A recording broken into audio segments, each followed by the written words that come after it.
Hello everyone, welcome back to my channel. CG pre BEd and pre DElEd का आप लोगों का second counselling चल रहा है एंड आज आप लोगों का सेकंड काउंसलिंग का सेकंड वैकेंट सीट आने वाला था, बट स्टिल आप लोगों का साइट जो है वो ओपन नहीं हो रहा है और कोई भी अपडेशन वहाँ पे नहीं आया है, जिसके कारण बहुत से स्टूडेंट परेशान हैं एंड कॉमेंट कर रहे हैं कि नेक्स्ट मेरिट लिस्ट आएगा या नहीं, वैकेंट सीट आएगा या नहीं, कैसे पता चलेगा। तो इसके लिए देखिए, सबसे पहले आपको SCERT की ऑफिशियल वेबसाइट में विजिट करना है। विजिट करने के लिए आपको किसी भी ब्राउजर में लिखकर सर्च करना है CG SCERT। जैसे ही आप CG SCERT लिखकर सर्च करेंगे आपके सामने SCERT का पेज आ जाएगा। अब आपको इसमें स्क्रॉल करके नीचे आना है। सबसे पहले एक लिंक प्रोवाइड किया गया है, लिखा हुआ है SCERT Chhattisgarh DElEd online counselling 2020। इस पे आपको क्लिक कर लेना है। जैसे ही आप उस पर क्लिक करेंगे आपके सामने सर्कुलर ऑर्डर्स का पेज आ चुका है। अब आपको इसमें स्क्रॉल करके नीचे आना है। सबसे लास्ट में एक लिंक प्रोवाइड किया गया है, लिखा हुआ है डीएलएड ऑनलाइन काउंसलिंग 2025-26 हेतु लिंक। इस पे आपको क्लिक कर लेना है।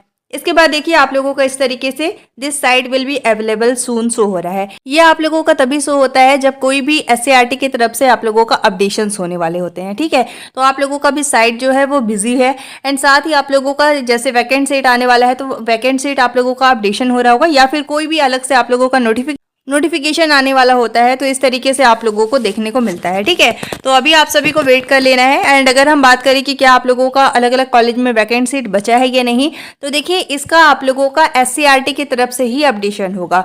लेकिन बहुत से कॉलेज ऐसे हैं जहां पे आप लोगों का सीट अभी बचा हुआ है, तो आप लोगों का अलग से वैकेंट सीट भी जारी किया जाएगा। आप लोगों का अपडेट होने वाला है, दैट्स वाई आप लोगों का इस तरीके से शो हो रहा है। तो आप सभी को भी वेट कर लेना है और जितने भी सीट आप लोगों के बचे रहेंगे 5th वैकेंट सीट में, उसी बेसिस पे आप लोगों का नेक्स्ट मेरिट लिस्ट भी आने वाला है। जो कॉलेज का सीट फुल हो चुका है उस कॉलेज में आप लोगों को 0 देखने को मिलेगा, क्योंकि उस कॉलेज का सीट जो है वो फुल हो चुका है।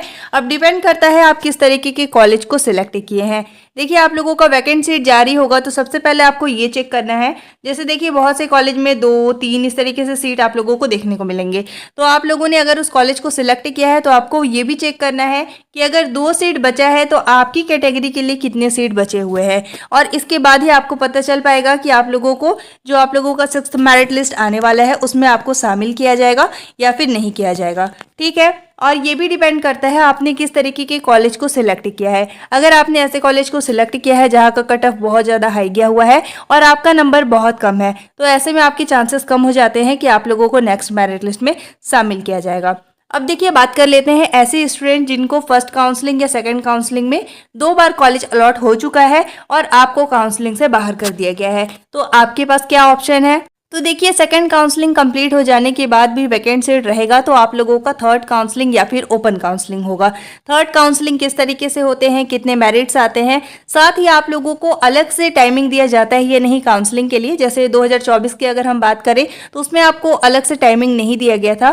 फर्स्ट काउंसलिंग हो या सेकेंड काउंसलिंग हो, जिनकी भी ID एक्टिव थी उनको ही डायरेक्ट थर्ड काउंसलिंग में शामिल कर लिया गया था। तो आप लोगों का अभी का क्या प्रोसेस हो सकता है, साथ ही आप लोगों का ओपन काउंसलिंग किस तरीके से होता है। ओपन काउंसलिंग में आपको डायरेक्ट एडमिशन मिलता है। तो क्या है आपका प्रोसेस, इस पे मैंने डिटेल में वीडियो बना के चैनल पे शेयर किया हुआ है, तो आप मेरे चैनल पे विजिट करके उस वीडियो को देख सकते हैं, क्योंकि आगे का प्रोसेस आप लोगों का यही होने वाला है, ठीक है।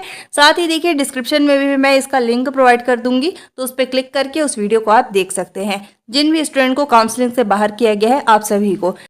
साथ ही देखिए, बहुत सारे स्टूडेंट का ये भी डाउट होता है कि अगर हमें कॉलेज अलॉट हो गया था और हमने वहाँ पे एडमिशन नहीं लिया तो भी हम ओपन काउंसलिंग में शामिल हो सकते हैं या नहीं। तो यस, आप हो सकते हैं, एडमिशन भी ले सकते हैं, कोई भी इशू नहीं होता है, ठीक है।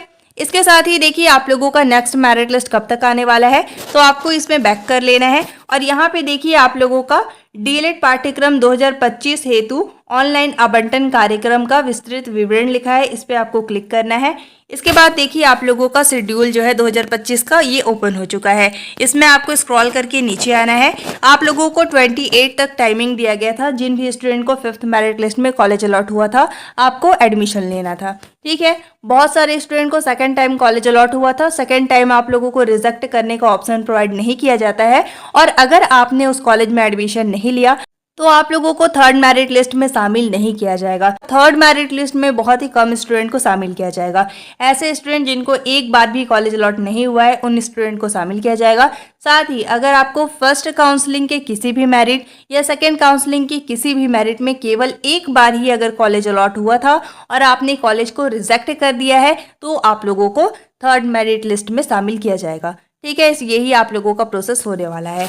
इसके साथ ही देखिए आज के डेट पे आपका शेड्यूल के अकॉर्डिंग 29 को वैकेंट सीट आने वाला था, 5th vacant seat, but still आप लोगों का this site will be available सून हो रहा है। मीन्स आप लोगों का अपडेशन हो सकता है, या फिर ऐसा भी हो सकता है जैसे देखिए कल के डेट पे आप लोगों का सेकेंड काउंसलिंग का लास्ट और you can say 6th merit list आप लोगों का आने वाला है। ठीक है, तो इसके साथ ही आप लोगों का वैकेंट सीट भी आ सकता है जैसे आप लोगों का प्रीवियस डेज में हुआ था। ठीक है, तो ऐसे भी आप लोगों का शेड्यूल फॉलो हो सकता है। ये बेसिकली डिपेंड करता है SCERT कब आप लोगों का अपडेट करता है। इसके बाद देखिए एक दिन ही आप लोगों को दावा आपत्ति के लिए टाइमिंग दिया जा रहा है।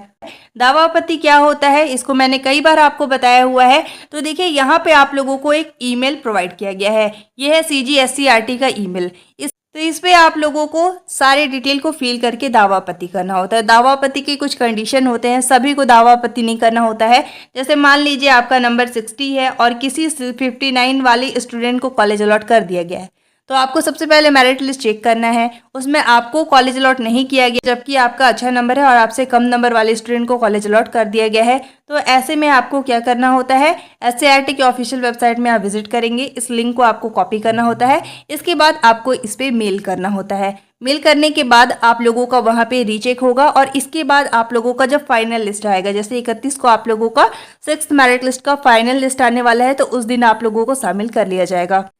देखिए दावा आपत्ति की कुछ कंडीशंस होते हैं। जैसे मान लीजिए आपको अगर दावा आपत्ति करना है तो सबसे पहले आप लोगों को ये चेक करना होगा कि आपका स्ट्रीम और जो अदर स्टूडेंट है जिन कम नंबर वाले स्टूडेंट को शामिल किया गया है उनका स्ट्रीम सेम होना चाहिए, आपकी कैटेगरी और इनकी कैटेगरी सेम होनी चाहिए। साथ ही आप लोगों को ये भी देखना है कि जो कॉलेज आपने सिलेक्ट किया है उसी कॉलेज में इनका नाम आना चाहिए। ठीक है, और इसके बाद भी आप लोगों का अगर मान लीजिए इन कम नंबर वाले स्टूडेंट को शामिल किया गया है और आपको नहीं शामिल किया गया है तो आपको दावा आपत्ति करना होता है। ठीक है, अगर आपको समझ नहीं आ रहा है कि किस तरीके से दावा आपत्ति करना है, क्या क्या डिटेल को फिल करना है, तो आप लोग कमेंट करके बताइएगा, मैं इसका एक सेपरेट वीडियो बना दूंगी ताकि आप लोग सही तरीके से दावा आपत्ति कर सके। ठीक है, इसके साथ ही देखिए जैसे आप अगर दावा आपत्ति करते हैं तो उसमें आप लोगों को अपने BEd या फिर DLED का रोल नंबर लिखना होता है और आप लोगों को अपना रजिस्ट्रेशन नंबर भी लिखना होता है। और आप जैसे मान लीजिए किसी पेज में आप लोगों का कम नंबर वाले स्टूडेंट का नाम है तो उसका आपको स्क्रीनशॉट लेना होता है और वहाँ पे आपको अपलोड करना होता है।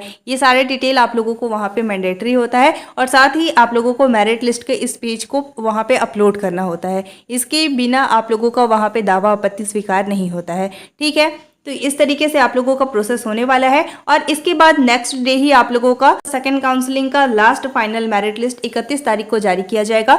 31 से 6 तारीख तक आपको जाकर वहां पे एडमिशन लेना है। जैसा मैंने कट ऑफ में बताया, जैसे आपका 5th मेरिट लिस्ट का जितना भी कट ऑफ गया हुआ है अलग अलग कॉलेज में, तो अगर आपका 2 या फिर 3 नंबर डाउन है तो आप लोगों को सारे डॉक्यूमेंट्स को प्रिपेयर रखने हैं। क्या क्या डॉक्यूमेंट लगेगा इस पर मैंने डिटेल में वीडियो बना के चैनल पर शेयर किया हुआ है, तो सारे डॉक्यूमेंट्स आपको प्रिपेयर रखने हैं ताकि आप लोगों को एडमिशन में कोई भी प्रॉब्लम ना हो। ठीक है, आप लोगों का एडमिशन 31 तारीख से 6 तारीख तक होने वाला है। इसके बाद भी अगर कॉलेज में वैकेंट सीट रह जाते हैं तो आप लोगों का थर्ड काउंसलिंग या फिर ओपन काउंसलिंग हो सकता है। ठीक है, ये आप लोगों को कैसे पता चलेगा, तो 7 तारीख को आप लोगों का वैकेंट सीट आएगा जो कि आप लोगों का लास्ट वैकेंट सीट रहने वाला है और इसमें आपको पता चलेगा अलग अलग कॉलेज में कितने वैकेंट सीट बचे हुए हैं। जो भी आपने प्रेफरेंस में कॉलेज सिलेक्ट किए हैं, अगर उस कॉलेज में वैकेंट सीट आपकी कैटेगरी के लिए बचे हुए हैं तो आप लोगों को नेक्स्ट जो आप लोगों का चाहे थर्ड काउंसलिंग हो या फिर ओपन काउंसलिंग हो उसमें आप लोग पार्टिसिपेट कर सकते हैं और कॉलेज में एडमिशन ले सकते हैं। ठीक है, साथ ही देखिए ओपन काउंसलिंग कैसे होगा, डायरेक्ट एडमिशन आप लोगों को कैसे मिलेगा और थर्ड काउंसलिंग का क्या प्रोसेस होता है, उस वीडियो को आप जरूर देखिएगा क्योंकि आगे का प्रोसेस यही आप लोगों का होने वाला है। अगर आप लोगों का वैकेंट सीट आज जारी होता है तो आपको मेरे चैनल के माध्यम से अपडेट कर दिया जाएगा, तो आप मेरा टेलीग्राम ग्रुप ज्वाइन कर सकते हैं और आप चाहे तो मेरे चैनल को भी सब्सक्राइब कर सकते हैं। Thank you so much for watching. If you like my YouTube video, don't forget to like, subscribe and share. Thank you.